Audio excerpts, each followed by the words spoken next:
Donc, bonjour Sacha. Salut. Salut, salut. Donc voilà, avant de commencer et afin d'être transparent pour les gens qui peuvent m'écouter, nous écouter, un petit avant-propos. Il est évident que cet échange a la seule vocation d'apporter des pistes de réflexion et n'a pas la prétention de faire croire que nous apportons une vérité universelle. Voilà, de plus, nous nous connaissons, donc je me permets de te tutoyer. Et donc, sachant tout ça, nous pouvons commencer. Cet entretien sera filmé, enregistré, diffusé sur YouTube et sur d'autres plateformes comme EcoScience. Est-ce que cela te va? Parfait. Ok, super. Donc bonjour Sacha, donc tu es avocat de formation et aujourd'hui consultant chez Comstrat, une agence de conseil spécialisée dans les relations publiques. C'est ça. Et donc si je t'ai en fait là si je t'ai voilà, proposé de faire cet entretien, c'est que tu as écrit un article dans l'Opinion, qui est un journal en ligne et en papier aussi, il me semble, Ouais. où tu as fait une tribune, un édito, je sais ce que j'appelle un édito, mais voilà, une tribune. Une chronique. Il paraît que le format, moi je suis pas spécialiste des formats des tribunes, mais on m'a dit que c'était une chronique. D'accord, bon, Voilà. très bien. Une chronique, tu es un chroniqueur, mais ça, tu es un chroniqueur du monde contemporain. Et donc, ma première question, c'est évidemment, qu'est-ce qui t'a donné envie d'écrire cette tribune dans l'opinion? Bah, en fait, ça remonte, on va dire, à une précédente tribune.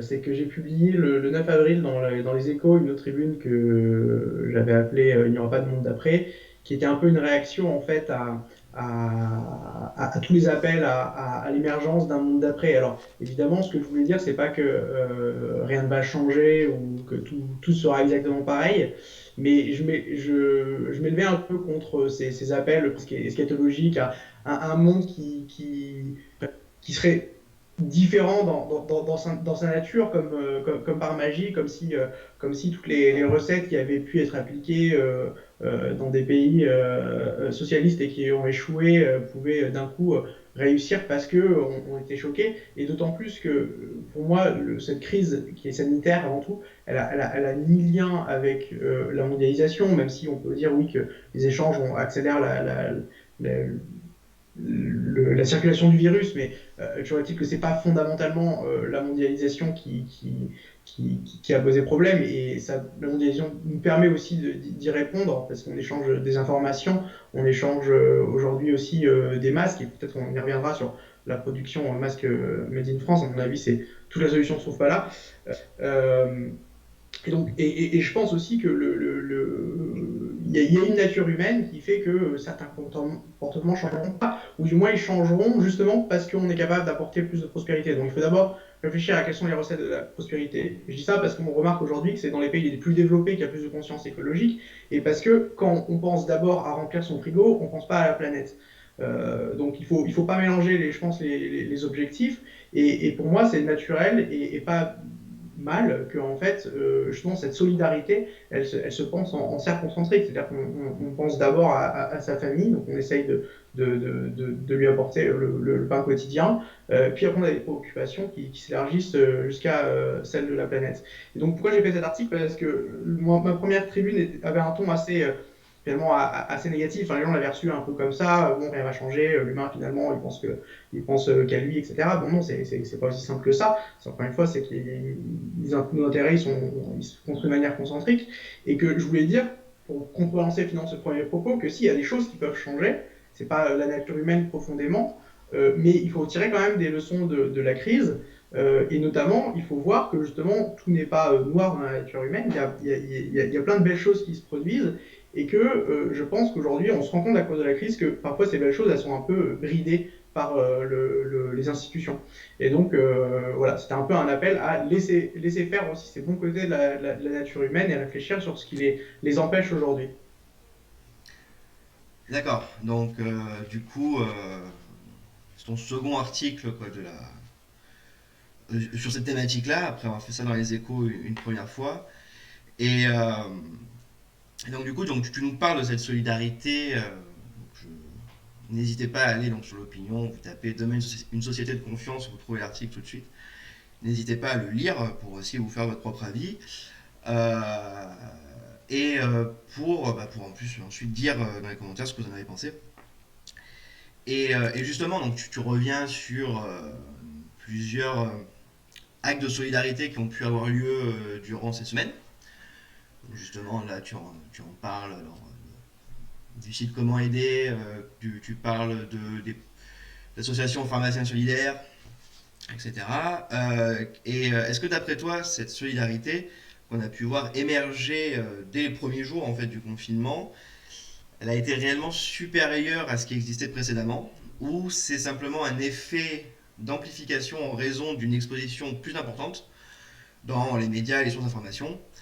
Euh, donc voilà, en gros, savoir est-ce qu'il n'y a pas non plus un effet œil concentré sur la solidarité qui nous donne cette impression de solidarité d'un coup spontanée beaucoup plus importante. Parce que des associations, il en existait déjà avant. Oui, bah, en fait, ma réponse c'est oui et non. Alors, il y a peut-être effectivement un regain de solidarité, d'abord parce que la crise choque et que il y a, les gens sentent comme un appel à l'aide. Aussi parce qu'effectivement, il y a peut-être aussi un effet loupe des médias parce que toute l'actualité aujourd'hui est tournée autour de la crise sanitaire. Donc, et en fait, ça se divise entre les actions du gouvernement et des institutions et les actions de la société civile. Donc, en fait, il y a un effet loupe. Et puis aussi, les gens ont plus de temps. Enfin, je veux dire, malheureusement, il y a beaucoup de personnes qui se retrouvent aujourd'hui en chômage partiel. Et c'est aussi peut-être le temps qui leur manquait pour s'investir avant qu'ils ont maintenant. Donc tout ça conjugué fait qu'on a l'impression qu'il y a beaucoup plus d'actions de solidarité. Maintenant, je ne veux pas laisser penser, non aussi, parce que je ne veux pas laisser penser que il faut une crise pour que ce côté bien de la nature humaine en fait se révèle. Comme tu disais, les associations existaient avant, notamment Formation Solidaire que je cite dans la tribune existait avant, même si c'est pas forcément les, enfin, ils ont mené de nouvelles actions pour aider dans la crise. Euh, et surtout, en fait, je pense qu'il y a les associations existaient avant, et il y a tout un pan en fait du monde associatif qu'on ne voit pas en France. Enfin, je vis particulièrement en France, peut-être dans d'autres pays aussi, mais parce que en France, on a finalement l'impression que tout est divisé entre le secteur public qui recherche forcément l'intérêt général et puis le secteur privé qui ne recherche que le profit. Et ce qu'on oublie en fait, c'est que dans le secteur privé, il n'y a pas que des entreprises commerciales, il y a aussi justement le monde associatif qui n'est pas que ce côté presque résiduel qu'on voit qui est les associations qui font l'humanitaire, du social, qui vont faire des maraudes, etc. Non, en fait, il y a aussi, par exemple, les écoles privées sont souvent faites sous forme associative. Les écoles privées, ce ne sont pas des organismes qui recherchent le profit, des bénéfices en fin d'année, ce sont des associations et les gens s'investissent aussi bah, voilà, pour l'éducation, etc. Et je pourrais en citer plein d'autres. Je veux dire, il y a des cliniques privées qui sont, ou des instituts de recherche scientifique qui sont privés, et pareil, qui sont sous forme associative. Et on en voit les avantages, c'est que comme je dis dans ma tribune, c'est un secteur qui est plus par nature plus agile en fait que le secteur public qui a hérité de plein de lourdeurs. Donc voilà, ma réponse c'est un peu oui et non, et je pense qu'il faudrait vraiment voir cette espèce de troisième secteur qui est en fait au sein du secteur privé, mais que peut-être qu'on gagnerait à distinguer pour qu'il gagne en visibilité. Il y a un secteur associatif privé avec ses avantages et qui ne recherche pas forcément en fait le profit. Mais tout à fait, ça va me permettre de rebondir sur la question d'après, comme quoi les choses sont bien faites. Et oui, pour citer les associations, il ne faut pas oublier que les clubs de foot, une partie sont des associations aussi. Donc en fait, au final, on ne se rend pas compte du tissu associatif ou ce que ça peut être. Donc justement, tu parles de une sorte de troisième, ouais, troisième voie, enfin, le mot est pas bon, mais qui est pas vraiment, enfin, qui est considéré comme du privé, mais qui n'a pas forcément une volonté comme certaines entreprises capitalistes, on va dire, qui serait d'engranger du profit.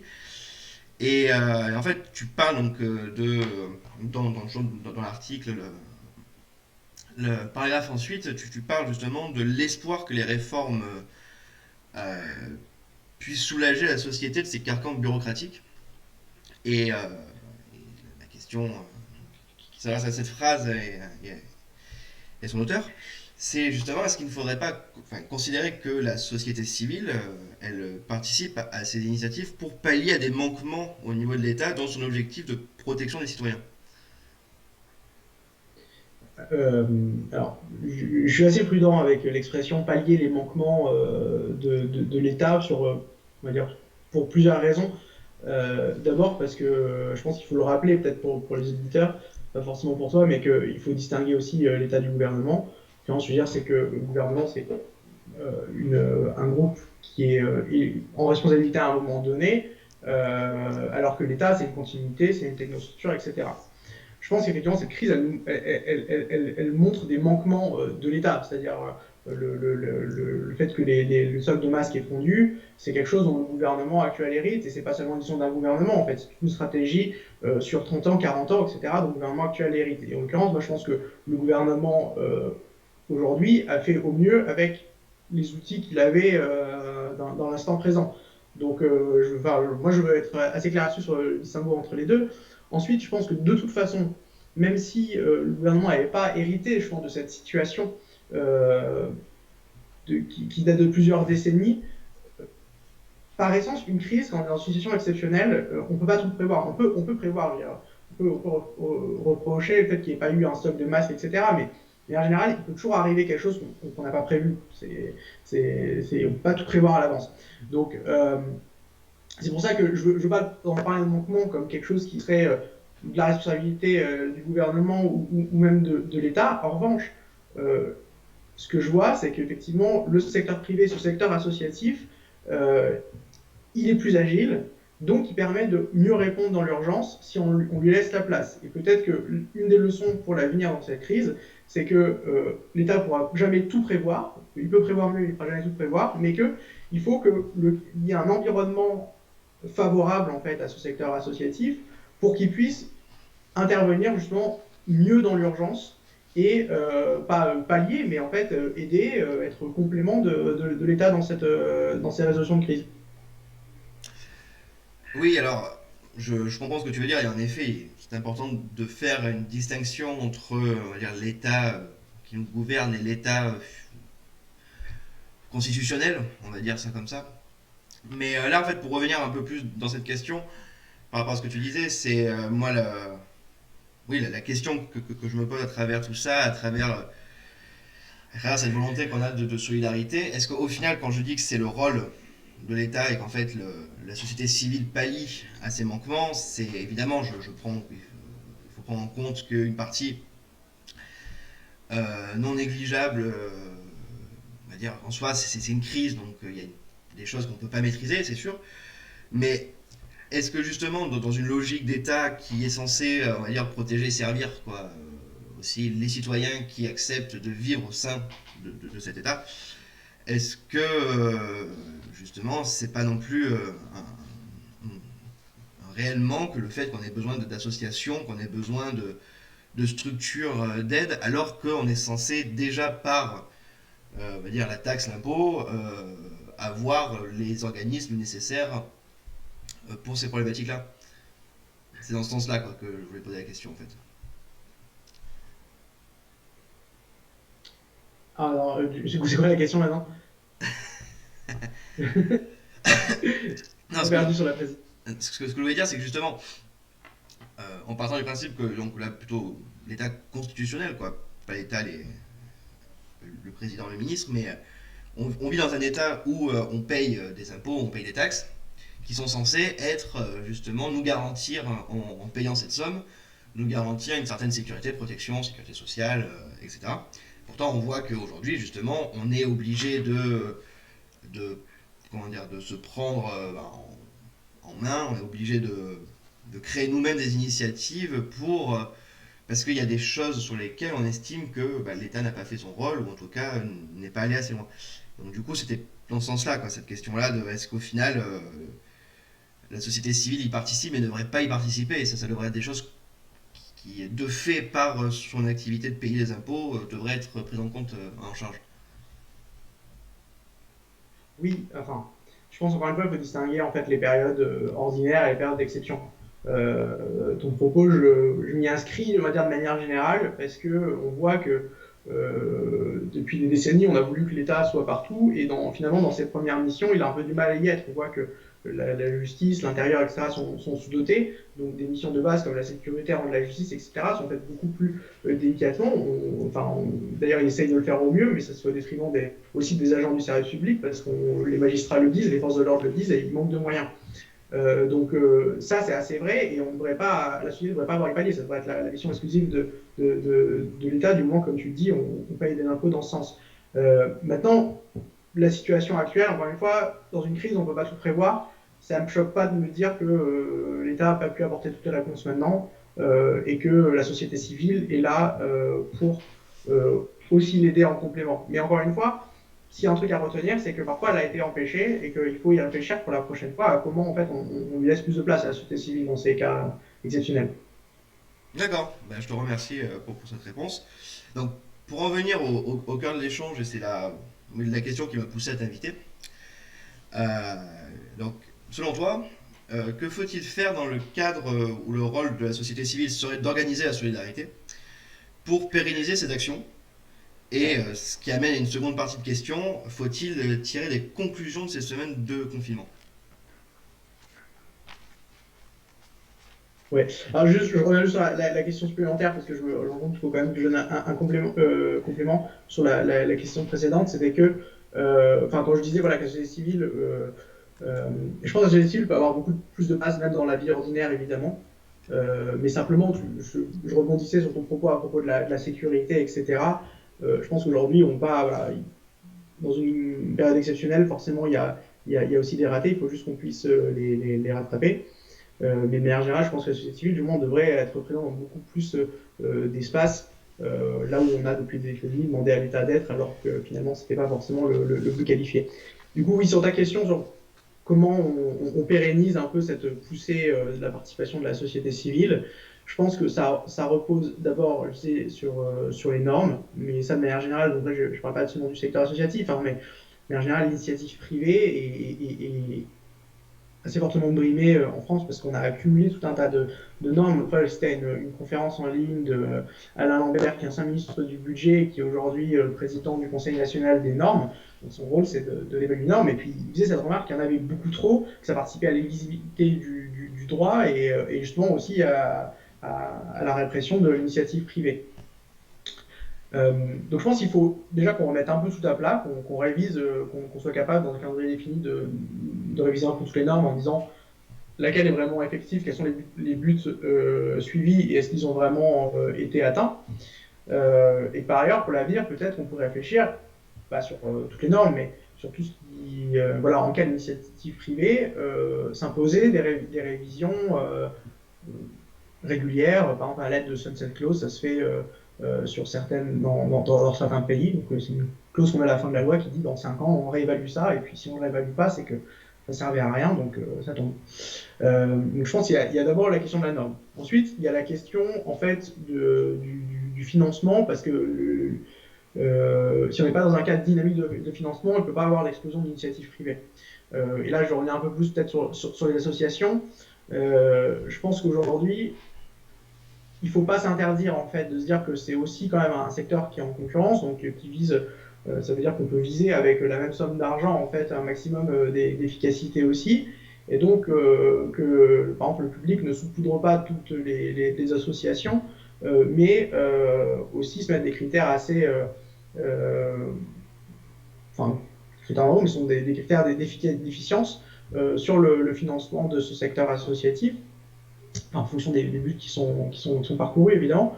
Et parce qu'on voit dans certaines mairies, par exemple, comme à la mairie de Paris, il y a aussi carrément une sorte de clientélisme à arroser absolument tout le monde. Après, la mairie de Paris est bien en amitié avec toutes les associations, mais on ne sait pas quelle est vraiment l'efficacité pour les Parisiens derrière ça.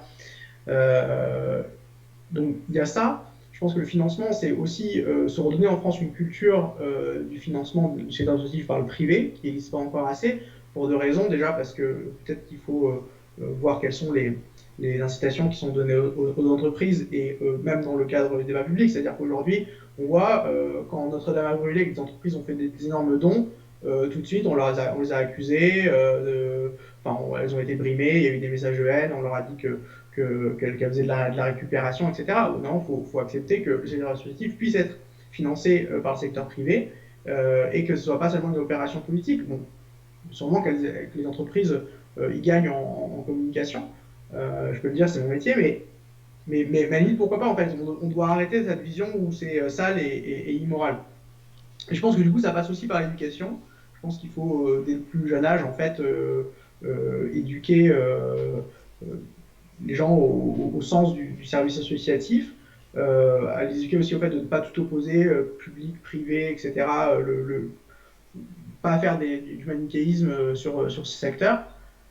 Et enfin, en fait, apprendre justement, alors ça c'est plus de la formation, mais au sein de ce secteur associatif, à aller chercher les financements. Je pense qu'aujourd'hui, le fait qu'il y ait beaucoup de subventions dans le public encourage pas forcément à aller chercher les financements privés, mais aussi que les gens ils sont pas formés. Ils savent pas aller chercher les sponsors, ils savent pas aller faire lever des fonds, etc. Enfin, il y a des très grosses ONG qui savent très bien le faire, hein, c'est sûr, ils sont très professionnels là-dessus, mais en général, je pense que le secteur associatif est atrophié en France parce que on n'a pas cette culture-là en fait. Voilà. Très bien.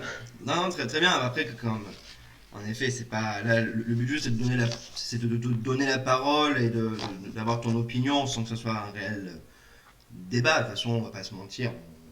Je suis quand même plutôt je partage plutôt tes propos. De toute façon, mais voilà, là, c'est vraiment pour avoir ton avis et voilà, n'hésitez pas hein, s'il y a des choses là-dessus qui vous paraissent, vous avez un avis divergent avec Sacha, n'hésitez pas en tout cas à le dire.